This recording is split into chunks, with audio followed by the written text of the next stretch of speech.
siya as honorary member. Sinabi natin na honorary member na siya, pero wala siyang kaya. Sabi, honorary member siya, so tinanggap siya ng samahan. So dumami, nagkaroon tayo ng maraming mga official na, parang official, legal natin, so maraming mga samahan. So lalo dumami. 1990s, sa pagpatunay, mga makikita ko dito na hindi ko nasa, nakakulong. Pero dahil sa samahan, inulong siya doon sa gitna ng dagat, nakabarko siya, pero si Cristo nasa nakatatay. Bakit nakatatay? Kasi halos nakabantay pa rin sa kanyang mga kanyang. So wala. Sa gitna na ng laot, nakatakas pa rin. Pero sa madaling salita, lalo pinagilitan ulit.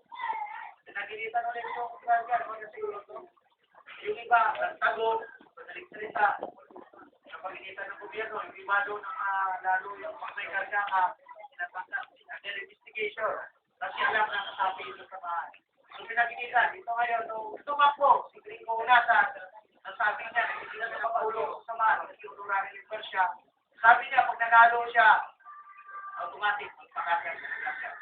So madaling salita, nung tumakbo, si Gringo Unasa noong 1990, ay panalo na nanalo siya.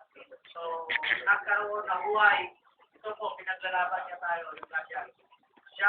Siya, binigyan siya ng pagkataon ng ating Grandmaster Founder na si Gregorio Abraham Agaw ng pagkataon ng pagbunuan ng chairmanship. So, siya yung pinapuwet as chairman ng PGBI. So, para buuin, mag-isay na sa madaling salita, inuksa nila, pinagsipan kung paano maparehistro sa SIC yung pagkakyan. So, doon naman sa Brilliant Ideas, kasi yung job lo nga, maparehistro na yung pangit ang dito. Nag-isip sila ng magandang pangalan. Na doon pa lang sa pangalan, hindi ka na mag-isip kahit hindi pa nilagyan ng meaning. Pagkaroon na agad ng buhay na ito, ang ganda ng pinalamin sa pagkinig natin. So, hanggang sa lumabat, kung gargan. Kasi pag sinabi natin gargan,